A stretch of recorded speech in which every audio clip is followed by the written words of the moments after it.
Amen. Hallelujah. Blessed morning sa bawat isa sa atin. Hallelujah. Sabi nga, ang lahat daw ng ating gagawin ay pagkaloob natin sa Panginoon. Pwede tayo muna manalangin. Amang banal na makapangyarihan sa lahat. Minsan pa, Panginoon, ay tinataas namin, O Diyos, ang iyong kabutihan, ang iyong katapatan, Panginoon, ang iyong kadakilaan, Panginoon, sa buhay namin, Lord, na patuloy namin nararanasan, Lord. Salamat po, Ama, sa buong isang linggo, Panginoon, sa divine protection mo, sa unlimited guidance mo, patnubay, paggabay, Panginoon, sa buhay namin, Lord. Salamat po, Ama, dahil narito kami ngayong umaga, Panginoon, di kami naging matagumpay po, Panginoon. Salamat, Lord, para i-celebrate namin, Panginoon, ang iyong kabutihan sa buhay namin. Itaas ang iyong pangalan, Panginoon, Lord. Ito, Lord, ang iyong panglingkod, Panginoon. We need your wisdom, power, anointing from you, O God. Salamat po, Ama Diyos, sa lahat ng ito, Panginoon. Ikinukomit ko sa iyo, Panginoon. Ikaw, Lord, ang mamutawi sa aking mga labi po, Panginoon, ang kapahayagan ng buhay at mahiwagan ng salita mo, Panginoon. Lord, buksan mo, Panginoon, ang mga pusit-isipan, Panginoon, ang aming mga kapatiran ngayong umaga po, Panginoon. Lord, ang salita mo, Panginoon, ang bibuild sa amin, Panginoon. Ma-enlighten kami sa inyo. Buksan mo, Lord, ang aming pagdinig, Panginoon, upang maunawaan namin, Panginoon, ang kapahayagan ngayong umaga po, Panginoon. Salamat po, Ama. Bigyan mo kami, Panginoon, pusong mapagtanggap, Panginoon, sa iyong mga salita. Dahil ang salita mo, Panginoon, na nagbibigay sa amin ng kalayaan at katotohanan, Panginoon. Salamat po, Ama, sa pangalan ni Jesus. Amen and Amen. Hallelujah. Palakpakan po natin ang Panginoon. Hallelujah. Salamat po sa Panginoon. Nandito naman po tayo, isang privilege, opportunity na tayo ay magkasakasama sa pag-aaral ng salita ng Panginoon. Dahil ang salita po ng Panginoon, ito po ang ating pagkain sa ating espiritual. Dapat po tayo makakain sa loob ng isang linggo. Example po, pag tayo po hindi makakain ng 2 araw, ano po yung ating nararamdaman sa pisikal? Di ba manghihina tayo?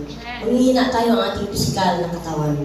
Manghihina po. Kaya ganun din po sa ating espiritual, sa ating pong paglilingkod sa Panginoon. Napakahalaga po na ang salita ng Panginoon ay ating pong pag-aralan.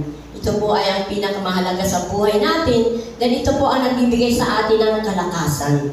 Ito ang nagbibigay sa atin ng encouragement para tayo ay patuloy na maglingkod sa ating Panginoon. Bilang isang tinawag, pinili ng Panginoon, hiniran niya, tayo po ay may mga responsibilidad para gampanan, gawin anuman ang pinapagawa sa atin ng Panginoon ngayong umaga. Hallelujah! Okay, ang ating topic ngayong umaga, the power of our tongue. Ang makapangyarihan nating dila. Ayan. What is the purpose of our tongue? Ano ba ang purpose o layunin ng ating mga dila? Ayan, bilang isang Kristiyano, dapat po ang ating lumalabas lang po palagi po sa ating mga sa dila natin. Dahil ang dila po natin ito ay makapangyarihan. Lalo na tayo na mga lingkod ng Panginoon, naglilingkod sa Kanya. Ito po ay mayroong kapangyarihan bawat lumalabas po sa ating mga labi. Bawat namumutawi po sa ating mga dila, ito ay may kapangyarihan. Pansinin po natin yung mga non-believers. Di ba? Kapag tayo po ay nakikipagsalamuha, minsan nakaka-encounter po tayo. Ano mga lumalabas sa kanilang mga labi, di ba? Hindi ka lugod-lugod sa Panginoon. Ikaw mismo, hindi mo kayang tanggapin. Kapag ikaw ay tunay at tinanggap mo ang Panginoon bilang sarili at tagapagligtas, naiibahan ka kapag nakakarinig ka ng mga bad words. Di ba? Iba na po tayo. Kasi namumuhay na po tayo doon sa salita ng Panginoon. Kumbaga, nandito na po sa ating puso na ang salita ng Panginoon ang siyang nagbibuild sa atin. Kumbaga talagang napakahalaga po sa ating mananampalataya na lingkod ng Panginoon. Lahat po ng lumalabas sa ating mga dila o labi ay ang kalugod-lugod sa Panginoon. Ayan. Kaya po, basahin po natin Kawikaan 18 verse 21. Death and life are in the power of the tongue, and they that love it shall be healed. Ang buhay at kamatayan ay sa dila ng kasalanan. Makikinabang ng bunga nito, ang dito ay nagmamahal. Grabe, di ba? Kaya po, napaka-powerful sa ating binasa. Kung mapapansin po natin, napaka-powerful po ang lahat ng lumalabas sa ating mga dila. sa ating mga labi. Dating sinasabi, kung ano ang tinoconfess mo, kung ano ang yung pinopronounce, kung ano ang dinideklara mo sa buhay mo, mangyayari po yun. Dahil tayo mga anak ng Panginoon. Dahil tayo ay naniniwala sa salita ng Panginoon, dahil ang salita ng Diyos ay makapangyarihan. Makatotohanan po yan. Kaya paniwalaan po natin ang salita ng Panginoon. Kung ano ang ating sinasabi, laging bukang bibig. Diba? Kung ano ang laging bukang bibig po natin, mangyayari po yan sa buhay natin. Kaya po pakaingat po tayo sa pananalita. Sa binibitawan po natin, sa bawat oras, bawat minuto, yan po ang kaaway ay nandyan lang. Nakabantay po yan sa bawat binibigkas po natin. Ayan, kaya po tayo mga anak ng Diyos, tayo mga lingkod ng Panginoon, dapat ang sinasabi po natin ay yung may kabutihan, kalugod-lugod sa Panginoon, hindi masasama. Ayan, kaya po napakahalaga po sa atin na ma-motivate po tayo. Ayan, ma-mold po tayo sa ating mga sinasabi. Pakatandaan po natin, anuman ang sinasabi at lumalabas sa ating mga dila ay mangyayari. Kasi napapakinggan po yan ng Panginoon. Dapat po ang mga negatibo, mawala na po yan sa ating kaisipan. Yung mga negatibong nagpapagulo sa atin, dapat po mawala na po yan sa ating kaisipan. Hallelujah. For example po, tayong mga magulang na po. Sayang lang yung iba po wala dito. Napakahalaga po, isang magulang, lalo na yung may mga anak, na mga maliliit pa, dapat binabantayan po natin ang ating mga bukang bibig sa ating mga anak. Huwag po tayo magsasabi ng mga negatibo. For example, B.O.B.O. Ayan, tamad, pasaway. Lahat na lang, di ba? Bukang bibig yan. Bukang bibig ng mga ina, lalo na mga maliliit pa lang. Lalo na may mga sanggol, o di kaya, basta mga bata pa, palaki ng palaki. Dapat po, huwag tayong magsasalita sa anak natin. Kasi ang dila natin makapangyarihan yan. Yan din ang mangyayari sa anak mo, sa anak natin, kung yan ang laging sinasabi mo. Normally po, ang bata, makulit, di ba? Normally po yan. Pero ikaw na ina, dapat ang sinasabi mo ay mga positibo. Hindi po yung naririnig ng bata habang lumalaki. Kaya po dapat ang sasabihin po natin lagi ay matalino ka anak, magaling ka anak, maganda ka anak, mabait ka anak, guwapo ka anak. O di ba habang lumalaki yung bata, laging nakakatumimo sa kanyang puso't isip yung mga positibo. Salamat sa Panginoon, salamat sa nanay ko na kahit kabaligtaran, pero ini-encourage yung kanyang anak. O di ba? Dapat ganun tayo ng mga anak ng Diyos. Hindi po natin sasabihan ng ating mga anak, mauy. May naririnig po ako. Na-check ko po nga yun. Huwag mong sasabihan ng anak mo mauy. Bakit? Mamauy talaga yan. Kasi yan ang lumalabas sa bunganga mo. Amen. Sabihin mo anak, ang bait-bait mo. Diba? Hindi ka pasaway. O diba? Dapat ganun tayo. Kasi pag yan lagi ang sinasabi mo sa anak mo, at yan talagang mangyayari, magmamauy talaga yan. Diba yung mga mauy, yung mga lasinggero lang? Gusto mo bang ganun ang anak mo? Anong words na mauy? Diba yung lasinggero, pasaway? Ganun yun ang ng mauy. O diba? Kaya dapat po ang sinasabi sa ating mga anak ay yung mga positibong at yan ang kanilang tumimo sa kanilang mga puso at isip hanggang sila ay lumalaki. Tatandaan po nila yan. Minsan nga, di ba, sabi ng nanay ko noon, wala kang kwentang anak, wala kang pangarap sa buhay, wala kang kinabukasan. Ganyan ang naririnig po natin sa mga non-believers. Hindi lang nga po minsan sa non-believers, tayo na minsan, mga Kristiyano na nga tayo, pero may binibitawan pa po tayong mga salita sa ating mga anak. Di ba? Kaya dapat po, pakaingat po tayo sa lahat ng lumalabas sa ating mga dila. Lalo na tayo mga anak ng Panginoon. Dapat iba na tayo. Dapat ang sinasabi natin yung nakaka-amaze, yung nakaka-inspire. At marinig, ay, born again yan. Tandaan ninyo, kapag nagsalita ka ng sa Panginoon, ng kalulhatian ng Panginoon, kalugod-lugod sa Panginoon, ang sasabihin sa inyo, ay, born again yan.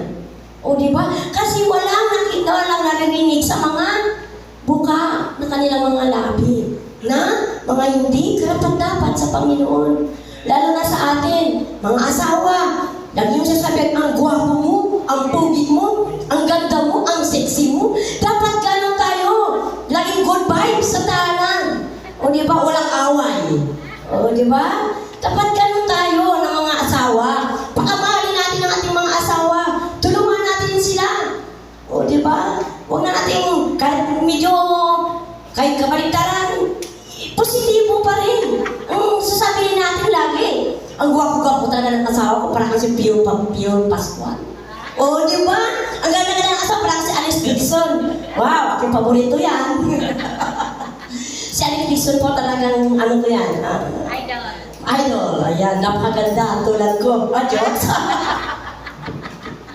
Ganon, di ba? Dapat meron tayong sa buhay natin, enjoy. Enjoy your life. Enjoy your life to serve God. Huwag na natin isipin yung kung ano-ano pang sumasaksak sa kaisipan natin. Na mga negatibo na nagpapasira sa atin, nagpapadown sa atin.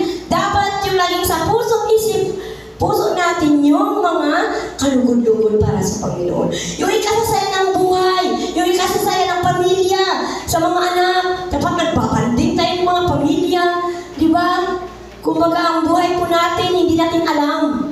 Si Lord lang ang nakakaalam ng buhay natin. Ako nga na ako mananalangin, Lord, pahabay mo ang buhay ko. Kung gaano noon yung mga unang mga lingkod ng Panginoon, mga alagad ng Diyos, inaabot rin ng 100 years. Lord, gawin mo sa akin. Kahit nga sa devotion, may nakikita ako doon sa music team. Sabi ko doon, ganyan din ang buhay natin. 100 years. O, di ba? Kasi yun ang laging mukhang bibig mo. Mangyayari at mangyayari po yan. Dahil makapangyarihan, tandaan po natin, ang dila natin ay nakasalalay kung ano ang mangyayari sa buhay mo. O diba? Pag sabi mo lagi, Lord, yayaman ako! Gaganda ang buhay namin! Mangyayari po yan. Makakatapos ako ng pag-aaral. Maging mabait akong anak. Maging mabait akong asawa.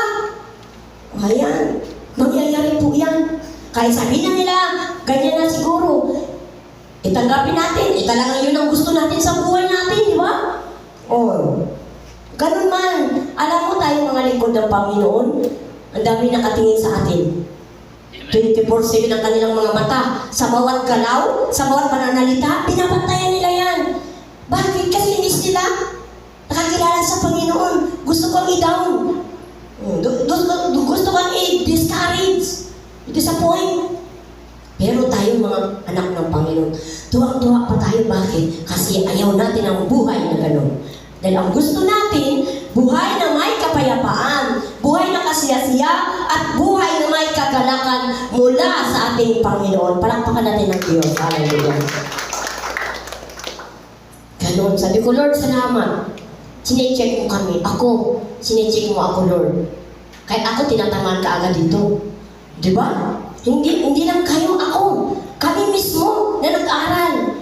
Talagang minumold tayo ng Panginoon. Anak, meron ka bang dapat baguhin? Meron ka bang dapat baguhin? Kaya Lord, salamat sa mga salita mo na sa papatuloy namin pagsasaliksik, patuloy namin pagbabasa, kami ay napapalaya. Nachi-check ang aming puso. Nachi-check ang aming kaisipan na hindi dapat gawin ang mga bagay na hindi kalugod-lugod sa ating Panginoon. Hallelujah. Fourth point, I will not be sad or depressed because the joy of the Lord is my strength. Palakpakan natin ang Panginoon. Ang ganda, di ba? I will not be sad.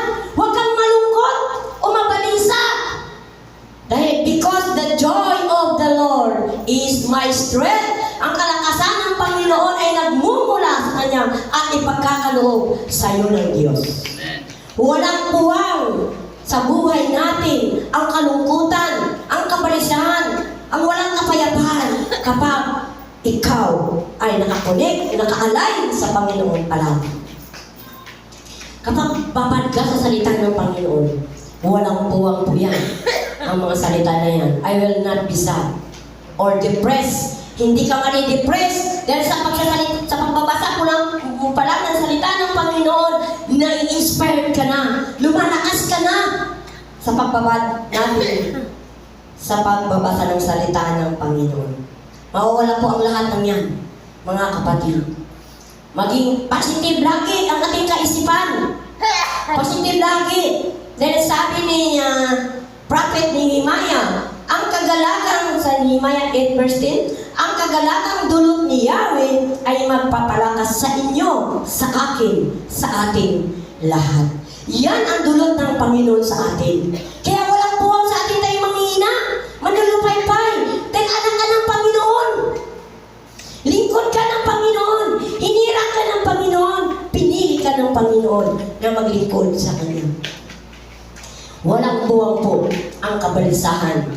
Kung ikaw'y nagugulumihanan para bukas, huwag mo isipin ang bukas. Ngayon, sabi ng Panginoon, kung mong isipin ang bukas, akong bahala. Diba? Lagi lang natin isa-isip, kayang gawin ng Panginoon ang lahat ng ninanais sa iyong puso. Ipagkakaloob po yan ng Panginoon. Sabi ni Prophet Nehemiah, diba? Ang kagalagang dulot ni Yahweh ay nagpapalakas sa inyo, sa ating lahat. Yan po ang sabi ni Prophet Nehemiah.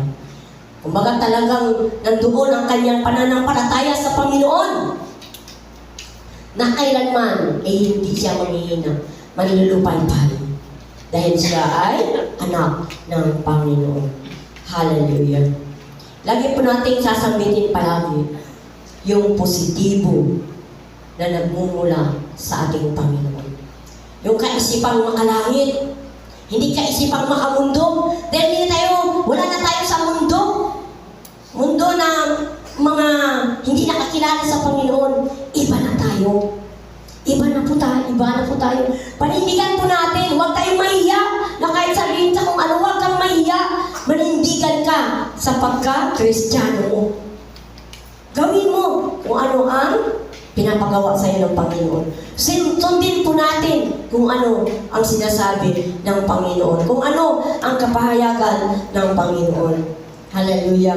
Kahit ano po ang ating mga na-encounter, trials sa buhay, discouragement, diba? Marami po mga challenge sa buhay.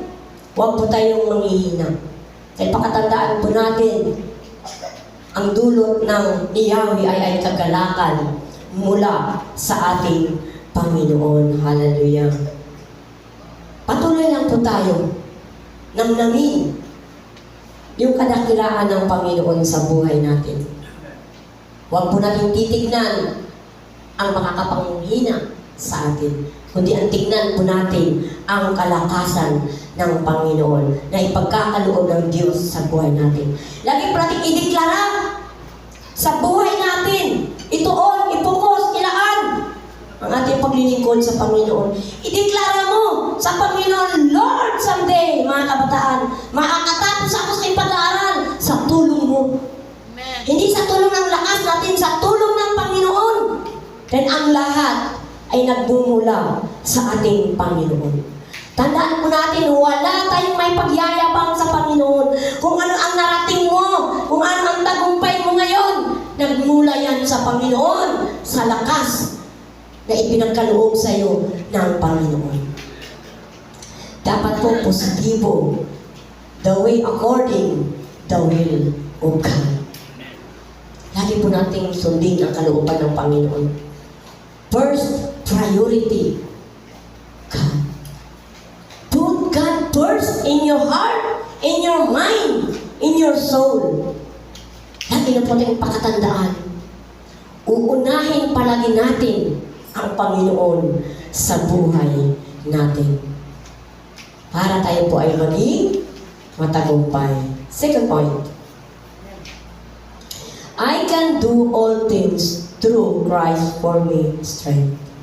Lahat ng bagay magagawa ko dahil sa lakas mula sa ating Panginoon. O diba? Nagsabi ba ito mula sa lakas natin na hindi galing sa Panginoon? Hindi, diba? Ang sabi nito, lahat ng bagay magagawa ko dahil sa lakas mula sa ating Panginoon. Hindi sa lakas natin. Yung ating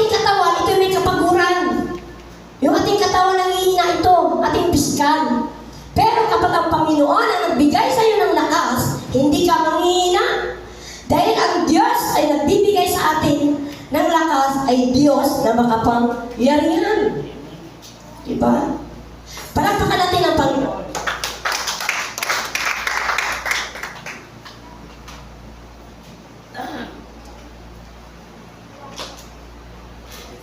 Ayan. Diba? Ang sarap pakinggan yung mga sinasabi ng Panginoon. Dahil sa lakas ng Panginoon, kaya ka nakakapagpatuloy. Sa lakas ng Panginoon, kaya ka nabubuhay sa mundo. Hindi sa lakas mo. Sa lakas ng Panginoon, kaya mo napapagtagumpayan ang lahat ng hamon sa buhay. Ang lahat ng challenge sa buhay. Ang lahat ng trial sa buhay na dumarating sa atin. Normally po tayo, habang tayo ay nabubuhay, may mga pagsubok. Huwag po natin sabihin, Kristiyano ka na, wala kang pagsubok. Hindi tayo exempted dahil tayo ay nabubuhay sa mundo. Ang mapalad lang, napakasarap lang, napakasaya lang. Dumating man ang kabundok na pagsubok, sunod-sunod na pagsubok, may Diyos tayo na mayroong katugunan. May Diyos sa atin na nag-aaliw. May Diyos sa atin na nagpapasaya. Kapag ikaw ay naguguluhan sa ating kaisipan, kapag ikaw ay walang kapayapaan, ang lakas ng Panginoon, ang pag-ibig ng Panginoon, ang kagalakan ng Panginoon, ang kasiyahan ng Panginoon, ay pinagkakaloob sa iyo ng Diyos. Hallelujah. Kaya po, tuloy-tuloy lang po tayo sa paglilingkod sa Panginoon. Pantayan po natin ang ating topic. Ang mga dila natin ay nakasalalay kung ano ang mangyayari sa buhay. Si Michael Jordan po, nung bata pa po siya, ano po yan? Lampa, payat, patpatin, mahina. Yan po si Michael Jordan. Pero po nag-inspire sa kanya yung kaisa-isa niyang anak. Ang kaisa-isa niyang magulang, ang ina niya. Yun ang fans niya, yun ang inspirasyon niya sa buhay niya. Alam nyo, ano siya sabi lagi ng kanyang anak, ng kanyang ina? Michael, anak ko, magaling ka. Sisikat ka sa larangan. Matalino ka. Malakas ka. Hindi ka mahina. Ganun lagi ang sinasabi ng ina ni Michael Jordan. Someday. Diba? Siya ang the best player. Wala bang nakapantay kay Michael Jordan? Mga basketball player dito. Alam nila yan. Si Michael Jordan po naging sikat sa tanya na bilang isang best player of the world. Si Michael Jordan po. Kaya po tayo, kung ano ang naririnig natin, yun po ang mangyayari. Kaya po tayong mga ina, lagi natin i-encourage sa ating mga anak. Mga positibo. Kung gusto mo anak mo ay maging maganda ang kinabukasan, positibo lagi ang bukang bibig sa iyong mga anak. Amen. Kung gusto mo ang anak mo ay maging leader someday, maging pastor, laging positibo ang i-encourage mo sa iyong mga anak. Amen. Kaya po mapalad yung mga magulang na nandito, nakakarinig ng salita ng Panginoon. Mapalad kayo na ang mga anak nyo ay lumalaki sa church. Amen. Dahil po kapag sila po ay mayroon ng pamilya, gaganda ang kanilang buhay kasi may takot sila sa Panginoon. Hindi kaya nilang gawin ang masasama kasi nandoon na ang salita ng Panginoon nakapunla sa kanilang puso. Kaya po, patuloy lang po tayo na maglingkod sa Panginoon. Hallelujah. Second point. Ayan. Ayun na po. Basahin po natin sa Philippians 4:13. I can do all things through Christ which strengthened me. Ang lahat ng ito ay magagawa ko dahil sa lakas na loob sa akin ni Kristo. Ano man ang ninais natin sa ating buhay, magagawa daw po natin dahil sa lakas ng Panginoon na ipagkakaloob sa iyo ng Diyos. Sa lakas ng loob, tibay ng loob, tatak ng loob, ang ipagkakaloob sa iyo ng Panginoon. Hindi tayo pagkakalooban ng Panginoon ang mahihina na ikaw ay manlupaypay. Pagkakaloob sa atin ng Panginoon, lakas na walang hanggan. Lakas na walang katapusan, na ibibigay sa iyo ng Panginoon habang ikaw ay nabubuhay sa mundo. Diba? Dahil sa lakas ng loob na ibinigay sa atin ng Diyos, sa Kanya tayo kumukuha ng lakas. Pakatitiin po natin lagi, unahin natin ang Diyos. I-priority si Lord sa buhay natin. Magagawa niya kung ano ang desire ng puso mo, kung ano ang ninanais ng puso mo, kung ano ang gusto mo sa buhay mo. Ipagkakaloob yan ng Panginoon. Dahil because the joy of the Lord is my strength. Nothing impossible. Walang imposible sa Panginoon. Kaya tayong pagpalain ng Diyos. Kaya tayong pagpalain ng Panginoon. Kaya tayong pagyamanin ng Panginoon. Sa lahat ng aspeto ng ating buhay, kayang gawin ng Panginoon. Amen. Salamat sa Panginoon sa mga pagkakataon ito na tayo ay patuloy nag-aaral ng salita ng Panginoon. Dahil ang salita ng Diyos ang nagpapatibay sa atin, ang nagpapatatag sa atin, ang nagpapalago sa ating buhay mananampalataya. Gusto ko lang pong i-recap ang ating topic ngayong umaga. The power of our tongue. Ang makapangyarihan nating dila. Dapat tayong mga Kristiyano, tayong mga hinirang ng Diyos, tayong mga lingkod ng Diyos, tayong nakakilala sa Diyos, tayong tinanggap natin ang Panginoon, puro positibo palagi ang lalabas sa ating mga dila. Dahil igagawa ng Panginoon, ipagkakaloob ng Panginoon, mangyayari ang lahat ng yan sa buhay natin. First point po, hallelujah. Ayan. I will not be sad or depressed because the joy of the Lord is my strength. Walang puwang ang ating kalungkutan. Walang puwang ang ating kabalisahan. Because the Lord is my strength. Yan ang ibibigay sa atin ng Panginoon. Yung pangalawa, hallelujah. I can do all things through Christ for me. Ayan, hallelujah. Lahat po ay kayang gawin ng Panginoon. Lahat magagawa ng Panginoon sa buhay mo kapag ikaw ay patuloy na maglingkod sa ating ng Panginoon. Enjoy your life to serve God. Magpatuloy lang po tayo sa paglilingkod sa Panginoon. I-enjoy lang natin ating paglilingkod sa Diyos dahil sa ating pagpapagal, mayroong malaking reward na gagawin ang Panginoon sa buhay natin. Palakpakan natin ang Panginoon. Tayo po tayong lahat. Hallelujah. Oh, hallelujah, hallelujah. Oh, to God be the glory, hallelujah. Salamat, Panginoon. Taas po natin ating mga kamay sa Panginoon. Close your eyes. Salamat po, Panginoon, sa napakagandang salita mo, Panginoon, ang iyong narinig ngayong umaga. Lord, salamat sa pagtutuwid mo sa amin, Panginoon. Minsan, Panginoon, nakapagsalita pa kami, Panginoon, hindi ka aya-aya sa iyo, Lord. Lord, sa umagang ito, Panginoon, alisin mo, tanggalin mo, Panginoon, ang lahat ay hindi karapat-dapat sa pananalita namin sa iyo, Panginoon. Sa kapwa namin, Panginoon. Tanggalin mo ito, Ama. Lord, ang ninais namin sa aming mga buhay ay buhay na may kalinisan, buhay na may kagalakan, buhay na may kabanalan, buhay na may katuwiran na naglilingkod sa iyo. Tunay mo, O Diyos, ang mga dila namin, Panginoon, ay may kapangyarihan. Lord, ang nais namin, Panginoon, puro positibo ang bukang bibig namin, kalugod-lugod sa inyo, kaaya-aya sa inyo, Panginoon. Ang lahat, Panginoon, ang lalabas sa aming mga dila po, Panginoon. Salamat, Lord. Salamat, O God.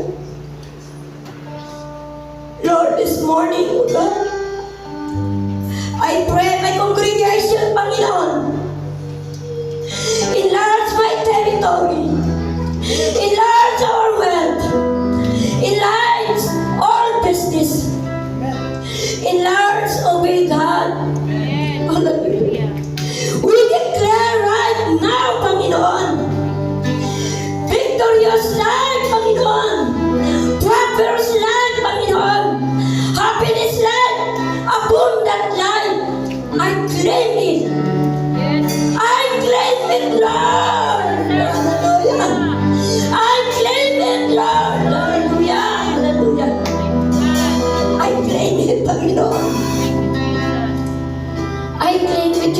Lord. Hallelujah.